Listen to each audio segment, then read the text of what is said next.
नमस्कार दोस्तों। अर्थव्यवस्था के छठे वीडियो के अंतर्गत हम लोग चर्चा करने वाले हैं राष्ट्रीय आय के बारे में और देखेंगे कई सारे अर्थशास्त्री हैं उनके अनुसार राष्ट्रीय आय की परिभाषा क्या होगी और राष्ट्रीय आय का महत्व क्या है। तो इन सभी बिंदुओं पे हम लोग चर्चा करने वाले हैं। तो सबसे पहले हम देखेंगे राष्ट्रीय आय है क्या। राष्ट्रीय आय का अर्थ सामान्य रूप से एक देश में एक वर्ष के भीतर, एक वर्ष मतलब वो होता है किसी भी देश का जो वित्तीय वर्ष होता है। अगर हम भारत की बात करें तो 1 अप्रैल से 31 मार्च तक जो भी हमारी लेखा जोखा होगा, आय व्यय होगा, वो इसके अंतर्गत आएगा आपका।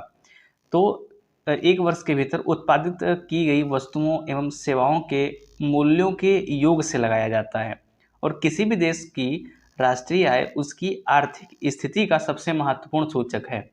इसका मतलब क्या है, जैसे वर्तमान में देख रहे हो जो भारत की अर्थव्यवस्था है विश्व में 5वें नंबर की अर्थव्यवस्था है। ये जो रैंकिंग है ये मुख्य रूप से वहाँ की उस देश की राष्ट्रीय आय यानी कि नेशनल इनकम से की जाती है। ठीक है। अब कुछ अर्थशास्त्री हैं जैसे मार्शल के अनुसार वो राष्ट्रीय आय को क्या मानते हैं। एक देश का श्रम एवं पूंजी उसके प्राकृतिक संसाधनों पर क्रियाशील होकर प्रतिवर्ष भौतिक अभौतिक वस्तुओं के शुद्ध योग का उत्पादन करता है, जिसमें सभी प्रकार की सेवाएं भी शामिल हैं। ये जो परिभाषा है राष्ट्रीय आय की, ये मार्शल के अनुसार है।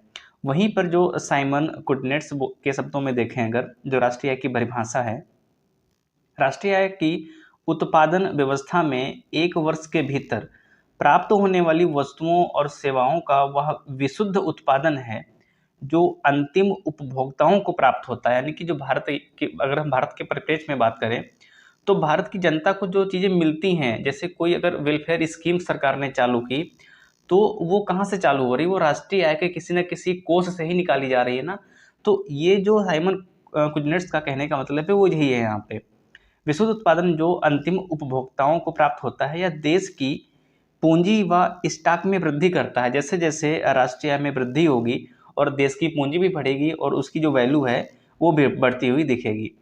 अब देखते हैं कि राष्ट्रीय आय का जो महत्व है वो क्या है। ये बहुत ही महत्वपूर्ण है। अब सबसे पहला पॉइंट आता है पूर्वानुमान का। ठीक है, इसमें इसका क्या मतलब है, जैसे कि मान लीजिए बजट हमेशा फरवरी और मार्च में ही पेश किया जाता है। तो इसमें क्या होता है कि ये लोग फिक्स करते हैं, जो हमारा वित्त मंत्रालय है वो बोलता है कि भाई हम 2022-23 या 23-24 में जो राष्ट्रीय आय में क्या है कि हम इतने परसेंट की वृद्धि कर लेंगे, ग्रोथ कर लेंगे, यानी कि इतनी हमारी राष्ट्रीय आय में ग्रोथ होगी।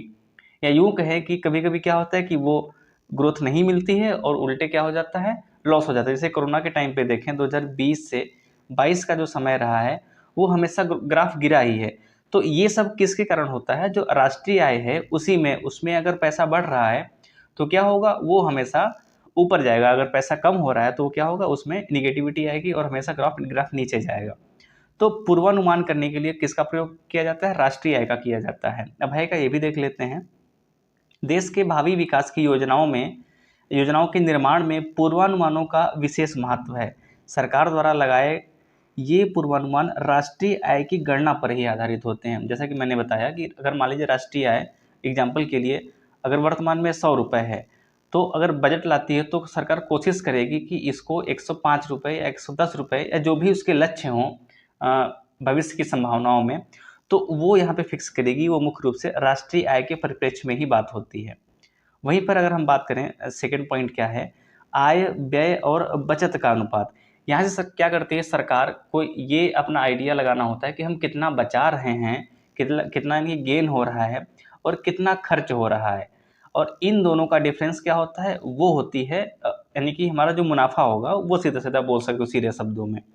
तो इसके द्वारा आय व्यय और बचत का अनुमान लगाया जा सकता है और उसमें उचित अनुपात रखने की दिशा में प्रयास किए जा सकते हैं। यानी कि ज़्यादा घाटा भी ना हो और इतना मुनाफा भी ना हो जाए कि हम लोग पगला जाएँ, यानी कि सरकार पगला जाए कि हाँ इतना हम लोगों ने ग्रोथ कर लिया तो भाई हमसे आगे कोई नहीं है। तो ऐसा भी नहीं होना चाहिए कि अनएक्सपेक्टेड ग्रोथ भी नहीं होनी चाहिए और अनएक्सपेक्टेड जो हमारा लॉस है यानी कि लॉस है, कमी, वो भी नहीं होनी चाहिए। नेक्स्ट क्या है, आर्थिक शक्ति तथा आय के वितरण का अध्ययन। अब इसका मतलब क्या है, जैसे आप लोग देखते होंगे कि बजट के दौरान कि शिक्षा पर 6% हम लोग खर्च करेंगे। अब ये 6% किसका होता है, ये 6% होता है राष्ट्रीय आय का। जैसे डिफेंस पर मान लीजिए 5% खर्च करेंगे। अब ये 5% किसका है, ये राष्ट्रीय आय का ही है। नरेगा पर इतने पैसे दे रहे हैं, इतना परसेंट दे रहे हैं, डेवलपमेंट पे इतना परसेंट दे रहे हैं, योजनाओं पे इतना परसेंट दे रहे हैं। तो किसका परसेंट है वो राष्ट्रीय आय का ही परसेंट के रूप में वो लोग बताते हैं।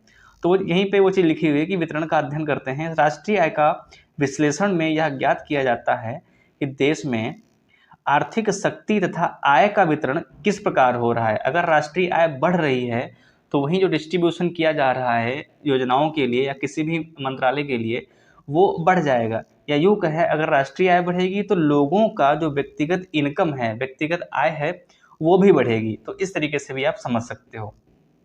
तो ये कुछ महत्व हैं राष्ट्रीय आय के। हम लोगों ने इसकी अर्थशास्त्रियों के द्वारा दी गई परिभाषा भी देखी और एक जो कॉमन परिभाषा है, कॉमन एक तरीके से इसकी जो डेफिनेशन है वो भी हम लोगों ने देखा।